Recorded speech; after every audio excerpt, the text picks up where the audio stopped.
Welcome to our briefing session for the CCA new graduates. I'm Melanie, the Senior Manager of Membership. Sitting next to me, Ms. Louisa Lau, our registrar. First of all, let me congratulate all of you that you will soon be completing, or some of you have already completing your Master of Corporate Governance program. I totally understand that in the past 2 years, you have been putting so much effort, especially in the past years due to the COVID-19 situation. It's difficult to complete such a difficult program in a challenging time. So before we start, let us know something about you. We have set up, as a warm-up, we have set up polling questions so that we will soon broadcast it here. Please give us your feedback so that we will know which university are you studying and you will be graduating from, as well as which area is your current job related to. Please feel free to give your response now, so that we can know more about your background. I can see that some of them are from CDU, OUHK, and quite a number of them are come from the company secretarial area, as well as accounting and finance. Let me give you maybe about 10 more seconds for you to vote.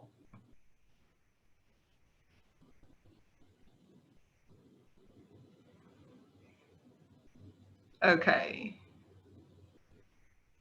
I think that's it.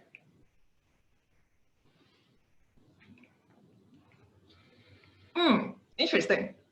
We found that about half of you are come from the City University, as well as HKBU, OUHK, and lastly from the Poly University of Hong Kong. For the Poly University of Hong Kong, we understand that some of the students are taking class tonight, but no worries. This briefing session will be recorded and be shared to the YouTube platform. So let's stay tuned and we'll share more information with your program team later. And relating to the current job, so that is not surprising that most of you come from the company secretarial, and about 21% of you with the accounting and finance background, and of course some work with the legal and compliance and administration and HR. Okay, thank you for your input. So let's start our presentation now.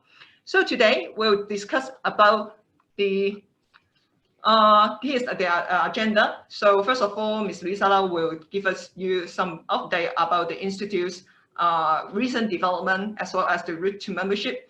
And the most important thing that relates to you will be how to apply your full exemption from your CCA program, as well as how to apply for the election to associateship. And also we will give you some more updates about our forthcoming activities. So may I now pass the time to Ms. Louisa Lau to share with you about the updates of the Institute. Louisa, please. Thank you, Melanie.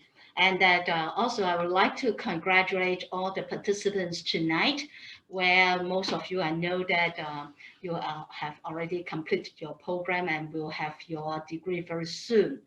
So the next stage, I know that you would be gearing to become a charter secretary, as well as a charter governance professional of the Institute, as well as our international body, the Charter Governance Institute. So before you have to work further with the documentations, I think you should know something more about the Institute. So here is that we will share with you of the Charter Governance Institute and the HKICS, that is your local body. So some of you may be aware that formally the Institute is named as the Institute of Charter Secretaries and Administrators, or in short, we call the ISSA. We have the chartered in 1902. It's a very long one, and that with this baggage, that with some of the feedback with the name secretaries, people are losing of what we are doing and what our competence and expertise are. But for the last 15 and 20 years, we have been promoting that the charter secretaries are governance professionals. Indeed, we are doing a lot of this governance work for the board of directors in the the companies of the listed companies, or that providing professional services via the professional firms.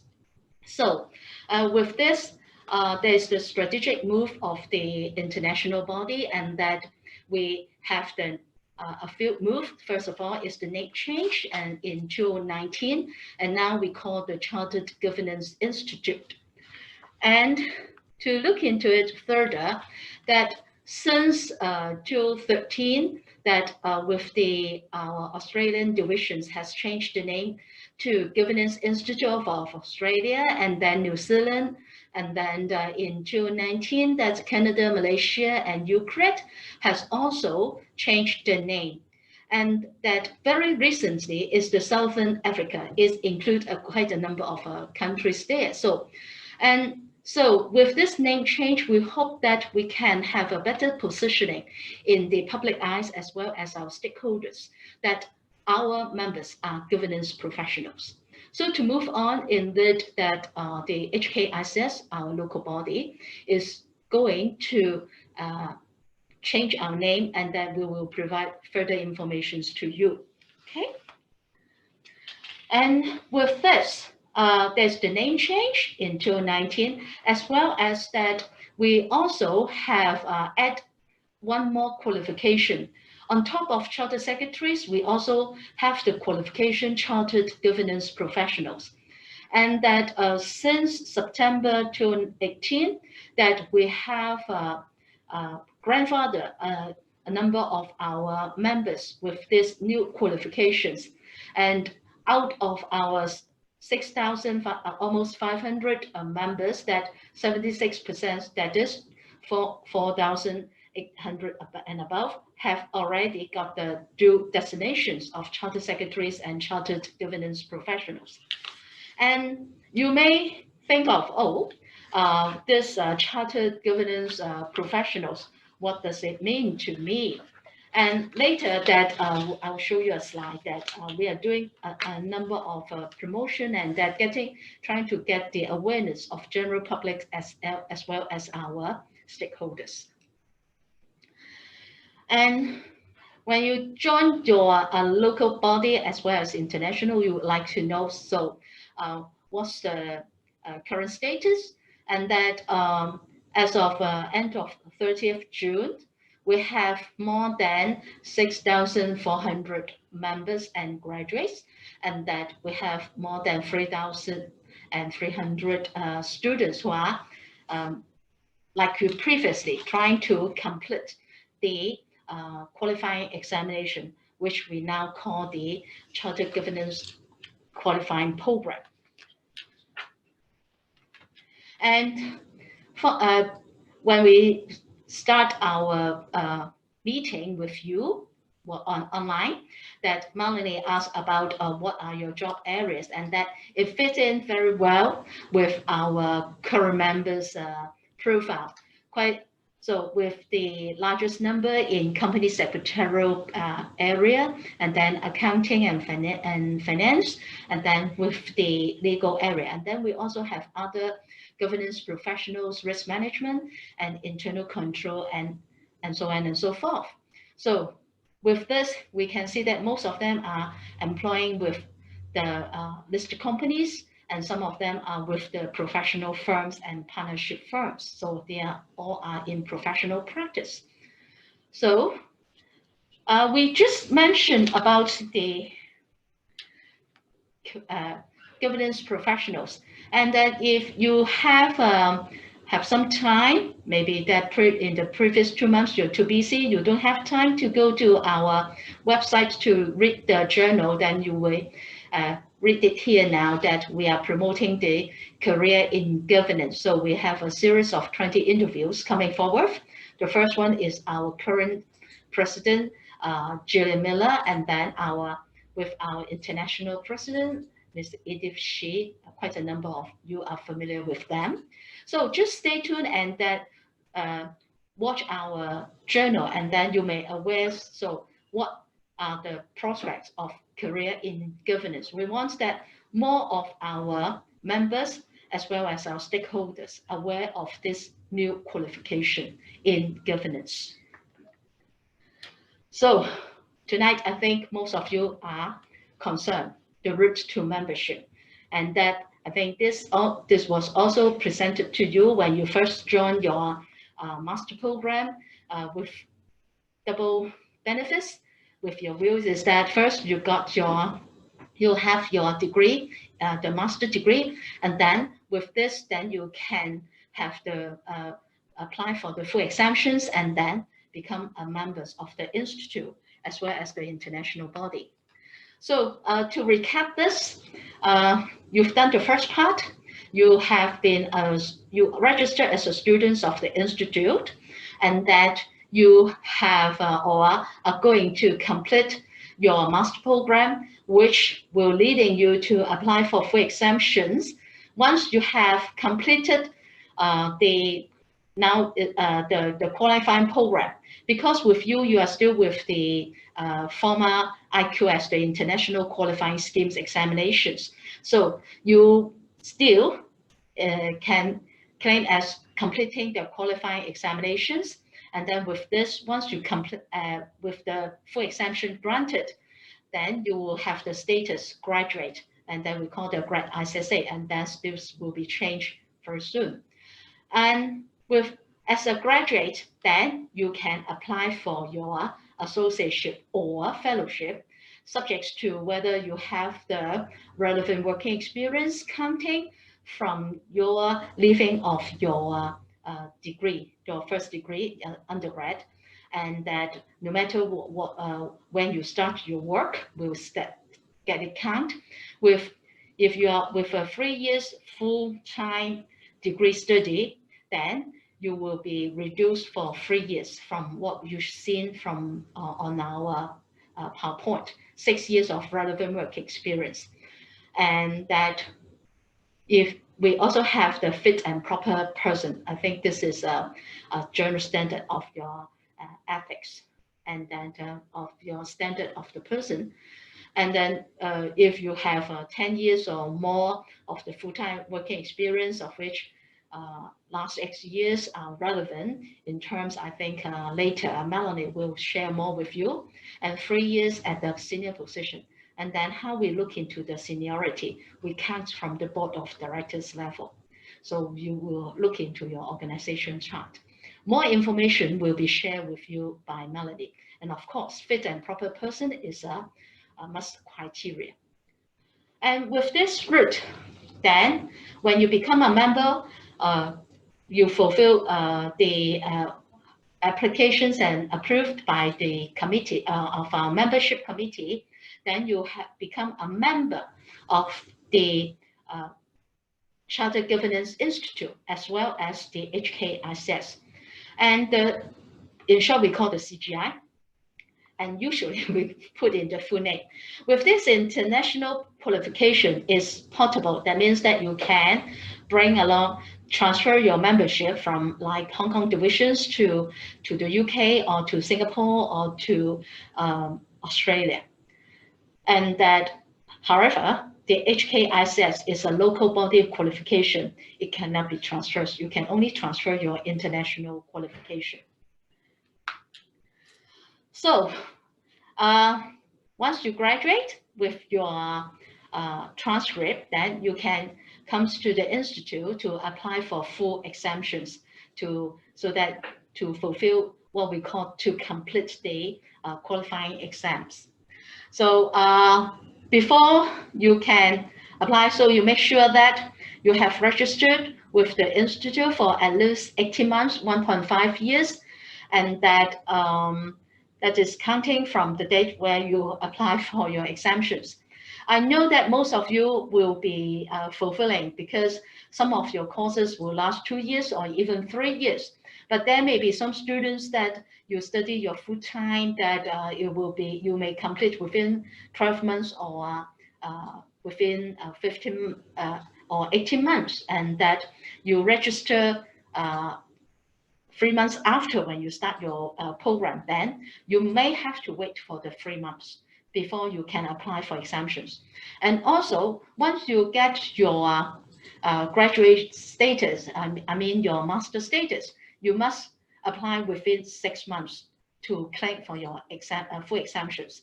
Otherwise, that we will have additional charges. So please bear this in mind.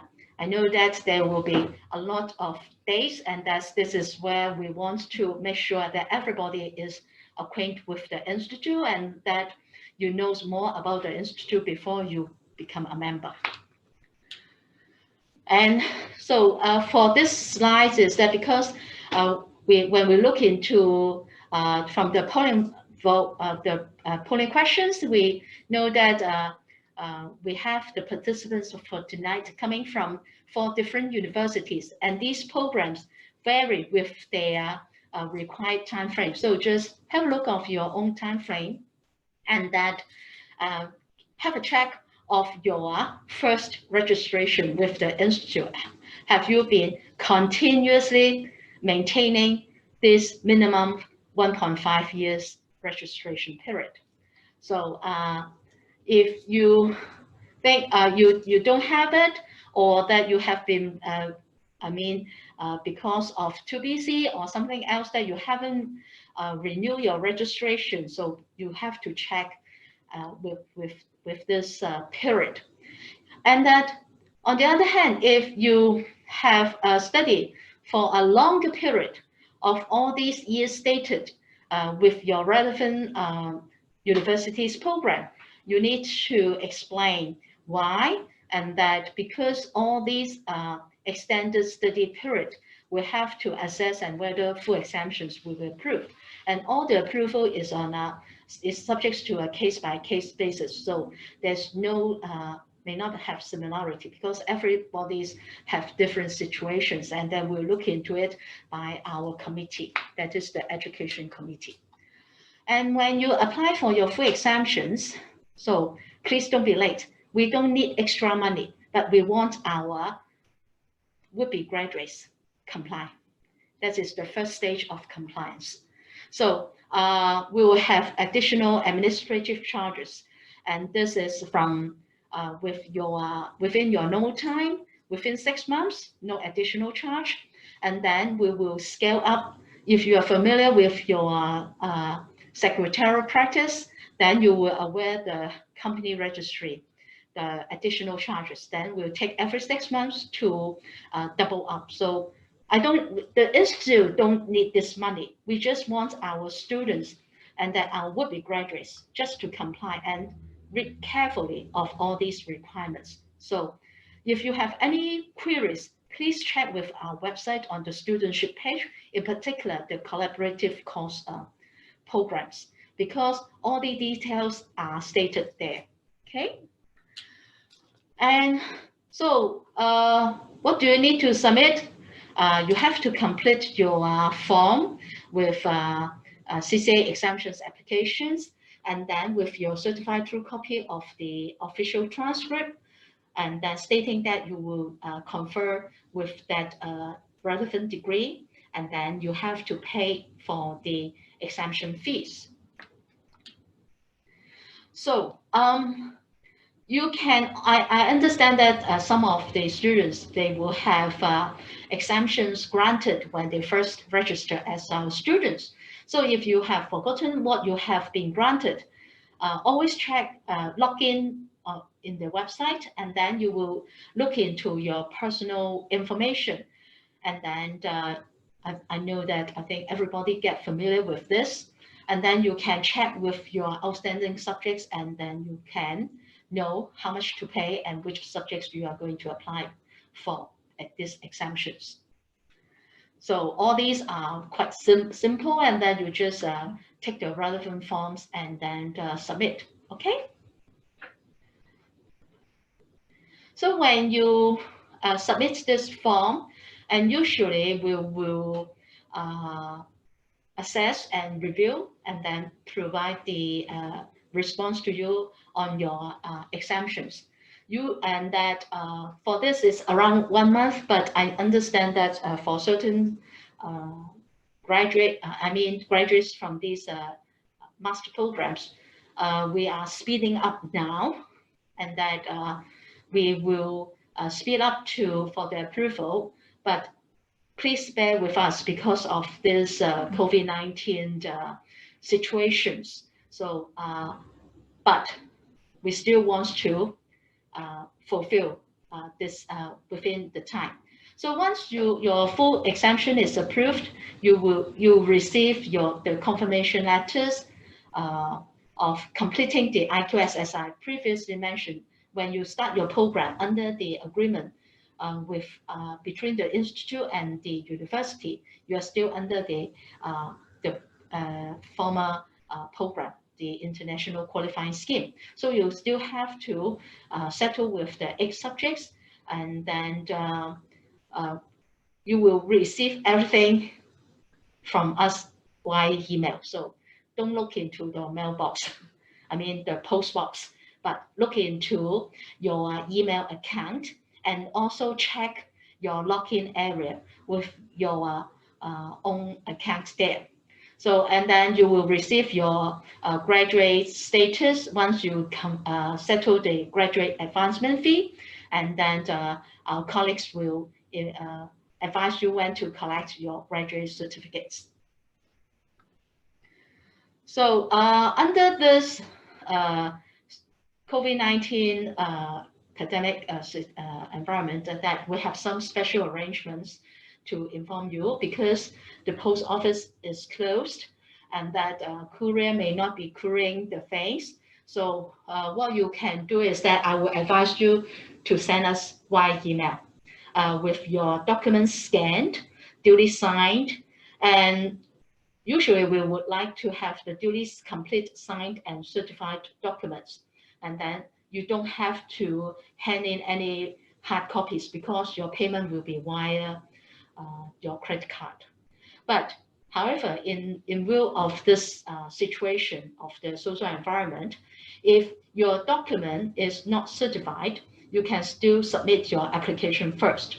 And then we would like you to make arrangement for the certified true copies sent to us via email, still via email. I think by post may be not too viable these days because post offices are closed, but do send to us within 1 month from your first submission so that we can complete your things ASAP. That's all from me for the moment, and I'll pass the mic to Melanie. Thank you, Lisa. I think tonight we will focus more and more to talk about the associateship application to facilitate you what kind of document that you will need to submit in the future, maybe in the coming months. I will go through the step-by details. Although if you would really like to submit for your fellowship, we can discuss it after the meeting, or you can just send us an email. So tonight we'll focus on discussing the election to association. So like Luisa just mentioned, there are a couple of things that you need to fulfill before you can really elect it to be our associate. First of all, you have to complete your CCA program, your master degree program, and then complete our previous IQS program. After that, you will then become our institute graduate. After, you can only apply for election to associate if you become our institute's graduate. And then you have to obtain 6 years of relevant working experience. You can have certain kind of reduction that I will mention later about the duration of relevant working experience. And of course, like other professional body, every member have to be a fit and proper person. So already mentioned, you have to first apply for a full exemption. And then once your full exemption is approved, you have to pay for a graduate advancement fee. Once you pay the graduate advancement fee, you can then prepare your associate application and then become and apply for the associate. So related to the relevant working experience, like I mentioned, according to the Institute's bylaw and the HKICS Article of Association, you have to obtain at least 6 years of relevant working experience. But if you previously studied a full-time bachelor degree program or full-time master program, then your relevant working experience can be reduced up to a maximum of 3 years. So in other terms, that you only need 3 years of relevant working experience. But remember that the reduction is granted based on the actual duration of full-time study. So taking myself as an example, I study an associate degree. Associate degree doesn't count. And then I study directly to a bachelor program to the year 2. So I spent 2 years in my bachelor program. So if I apply for associateship, I would need to have 4 years of relevant working experience. So please bear this in mind. Even if you have studied full-time degree program for like 5 years, you will only have a maximum of 3 years of reduction. And the other hand, related to relevancy of working experience, I believe that most of you are working quite relevant to our profession. But here are some examples of about the relevant working area. Of course, company secretarial, accounting and financial management, legal, governance and compliance, risk management, and internal control. We will first look into your job title, whether it is really directly related to our profession, say company secretarial officer, finance management. It is obviously that this kind of title is directly relevant to our profession. But don't worry, even if your job title is some kind of, we call it neutral, you only need to submit a supplementary form, which I will mention it in details later, to support your application. So you don't have to worry. We believe that all of you must have certain kind of relevant working experience in your past employment history. So be a fit and proper person. You can declare and prove your fit and proper criteria in 2 ways. Like other professional body, we require our members, graduate and students to uphold the highest standard of the professional ethics and conduct. So when you submit your election to associate, first of all, you have to make a self-declaration on the character and standing. All these statements can be found in the application form. You will find there are 3 boxes that you have to declare whether you have any offenses for like the criminal or any offenses that violate to our bylaws or articles. So you only have to sign it and declare it in the application form. The second part, that you need 2 recommendations made by 2 referees, because we always think that only our members know how to be a fit and proper person to match with our criteria. So among the 2 referees that you need to have, one of them must be our associate or fellow of HKICS or the Global Institute, the Chartered Governance Institute, and that person have to know you for at least 1 year. If you have already obtained this referee, the other referee can be another CPA or lawyer or any professional body that we recognize. So remember that you have to obtain 2 referees' recommendation, and with one of them must be our member who have known you for at least 1 year.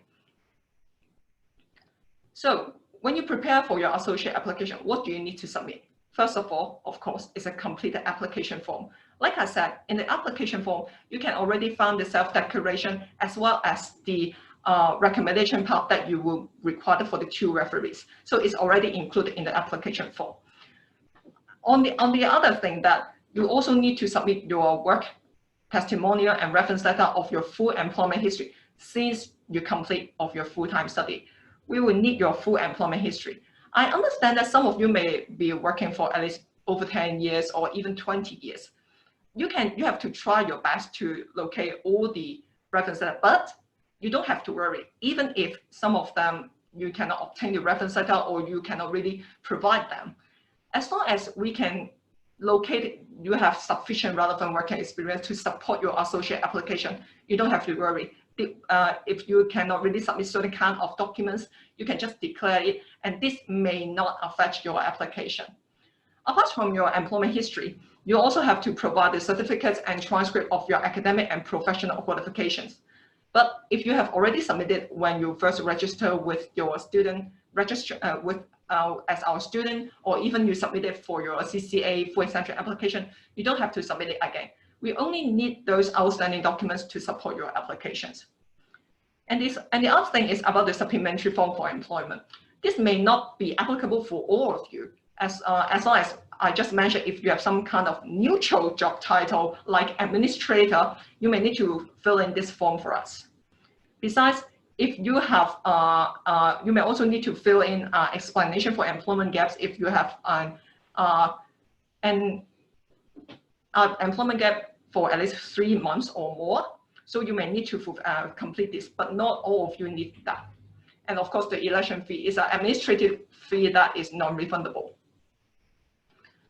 So about completing the application form. In the form, of course, you have to provide your personal particulars, details of your current and previous employment, like I said, the character and standing part, your education and professional qualification, and recommendation made by 2 referees. This all can be found in the form.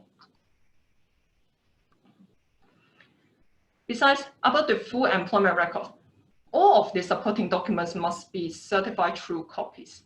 If you cannot really provide a certified true copy for us, we will not count that as your relevant working experience. But like I said, you don't really have to worry as long as you have sufficient relevant working experience to support your application. As long as you can provide a certified true copy of work testimonial or reference letter, if you cannot really provide them, you can say if you are in your current job, it is difficult for you to ask your employer to issue a separate set of work testimonial for you. You can either ask them to sign directly on the form as a certification, but please remember that when they sign that, they have to, of course, they have to sign it, indicate the job title as well as date properly. We found that some of the applicants always found that the signing dates are missing. If the signing dates are missing, we may have to return the application to you, and then you have to ask the referee to sign it, to countersign and write the date again. So it will be a little bit troublesome for both of us. So please remember, don't miss anything. If you cannot really provide a certified true copy of work testimonial, you can ask your current or former employers to sign on the form directly. And the other thing is about the academic and professional qualification. I've already mentioned that all of those copies must be certified true copies. So if you have already submitted when you register as a student, you don't have to submit it for your associate application because we already have those records. Okay, here comes the supplementary form. I've already mentioned if your job title is with some kind of neutral, that we cannot tell how much relevant is your current job or if your previous job is, you have to fill in this form. You can find that this form, you have to discuss with your existing supervisor or your former supervisor that how your work was allocated. You can put all those allocation in this form, and then both of you and your supervisor have to sign in this form. So if it is for your current job, it may be easy for you to find your supervisor to sign. But remember that if you do not have sufficient working experience and you have to ask your former employers or supervisor to sign this form, it may be a little bit tricky if you already left the job. So please remember to check with us whether your experience is sufficient. So here's the explanation for employment gap. Like I said, if you have been unemployed for a period of at least for 3 months or above, you have to just declare by yourself, stating the unemployment period and sign the form by yourself. You don't really have to seek for anyone's endorsement because it's difficult for everyone to prove if you are really unemployed. So you only have to declare this by yourself. Even if you are having full-time study, you just have to declare that I have full-time study and sign the form and submit the form to us. So here are the approval and review. Please note that all the application will be vetted by the Secretariat, have a preliminary review, and all the application have to be considered and approved by the membership committee on a quarterly basis. So you can see that there are the approval dates for 2020. If you still haven't submitted your CCA full exemption, you will probably have to wait until our last deadline that it fall into October 9th. If you submit the application all together with your supporting document on or before October 9th, your application will be considered by the membership committee on the 19th of November. So you can see that there is about a month time between the deadlines and the approval date because our colleagues have to follow up with you if you have any outstanding documents or so that it will require us to have some time to follow up all those documents to you. So please monitor all those deadlines. Even if you missed the deadline for the October, you don't have to worry. We still have some new deadlines that it will be about the same date as current year. So you just watch out with our latest update on the website. So there is some important notes. So you can only submit your associate application upon you got the notice that telling you have completed the IQS and asked you to pay the graduate advancement fee. If you have already received this notice, you can submit the graduate advancement fee together with your associateship application. So prior to application, please read the notes attached in the application form carefully. and ensure that you have acquired sufficient relevant working experience.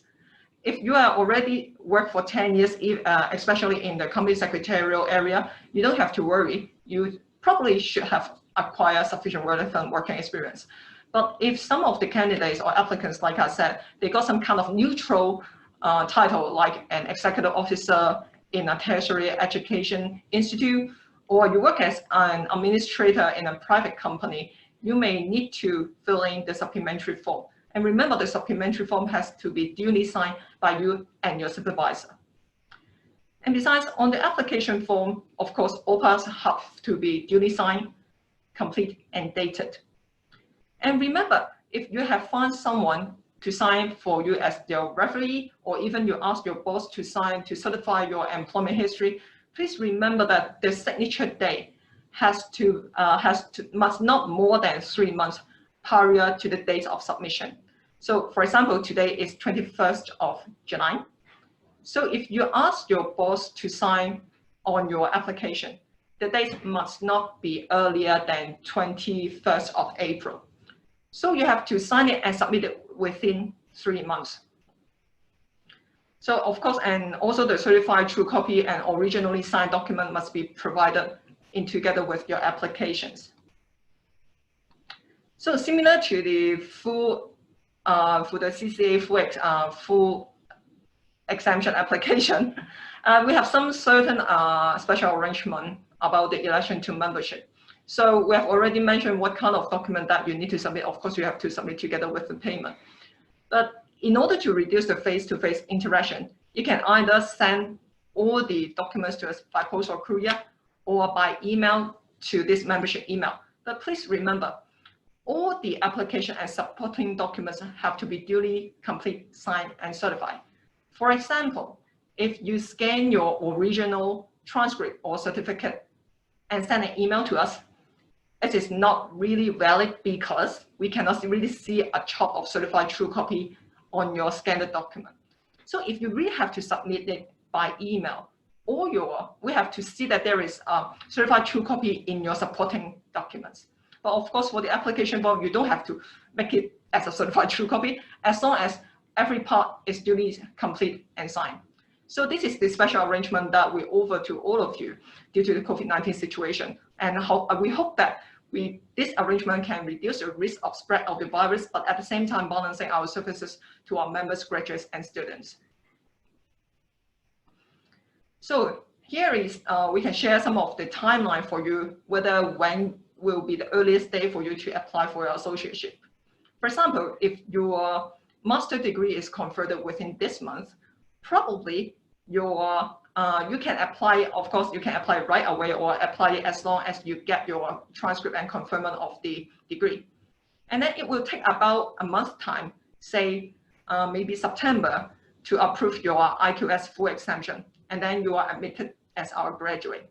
But of course, if you say you apply it, the full exemption recently, you probably will have received your full exemption approval in early August. So then you can then prepare for your associate election application.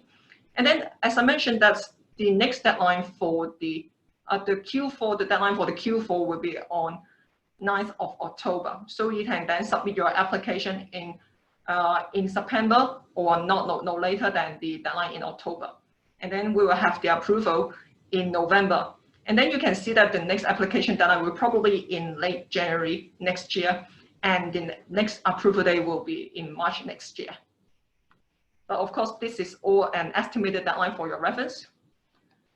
So there's another example. If your performance of the master degree program will be a little bit late, maybe due to the COVID-19 situation, you can only confer the degree in October. Then you can apply your HKICS full exemption in November and then get the approval in December. So your application deadline and the approval day will be probably next year in around January to June. This is for your reference, and again, please stay tuned with our website, stay tuned with our update on the website. Besides, please also note that, like many professional bodies, we require our members to fulfill certain kind of CPD requirement. So as long as you become our graduate or our member later, you have to start fulfilling the CPD requirement with next year. For example, if you become our graduate in September this year, you have to start fulfilling the 15 hours of CPD starting from next year. That is the year 2021 to 2022. So every year you have to you have to take 15 hours of CPD, which at least 3 years have to be accumulated from the Institute's enhanced CPD courses. So we have a team of colleagues from the professional development. They organize like at least 80 to 90 ECPD seminar per year. And due to a recent outbreak of COVID-19, we changed some of them to a webinar mode. So if the situation allows, of course, we'll arrange it in a physical way. But please remember, among all the 15 hours, you have to at least attend 3 ECPD hours from our institute. If you have your internal training that is relevant to our profession in your own company, this may also count. But please remember to keep your proper attendance record, because our colleagues may have some kind of sample check. If they selected you for a sample check, you have to present them with your attendance record so that to prove that you have fulfilled the 15 CPD hours. So if you would like to have more information about the studentship or how to apply for full exemption, you can visit the studentship section in the Institute website. And of course, there are more information about how to apply for membership, or even you would like to apply for fellowship, please visit this membership section on the Institute website. Okay, we have already discussed a lot about the procedural matters, as well as how to apply for exemption or associate. So the Institute also offers some kind of activities for our members, graduates, and students to join. So here is a list of forthcoming events. Although I'm a little bit unfortunate that we have to arrange it through a webinar due to COVID-19, but in the past, we organized various kind of activity, including cake baking, or even we go for hiking. Louisa knows that well. But recently, we still managed to arrange some kind of webinar, like to hope that to maintain your wellness during this challenging time. So we have arranged some kind of gum disease and health webinar, classical music. The first 2 are free of charge, so you can register right away so that you can join. And then in order to support our students, to help them to have a better understanding of our qualifying program, we also arrange some virtual student seminar. Like there are 2 arranging in August and September about corporate secretarialship and compliance, about shares and share capital. There are part 1 and part 2. So if you would like to enroll, you can register through your HKICS user account. And if you are interested in making some mochi, of course, you can still enroll at just a little bit, very little fee, so that you can learn how to make a cartoon mochi through a webinar. You will also receive an ingredient pack so that you can make your own mochi at home through the webinar. And please remember to visit our events section so that you can know more about our new promotion as well as our forthcoming activities. Besides that, we also arrange our various kind of membership activities like community service. We have the mentorship program. Maybe some of you have already joined this.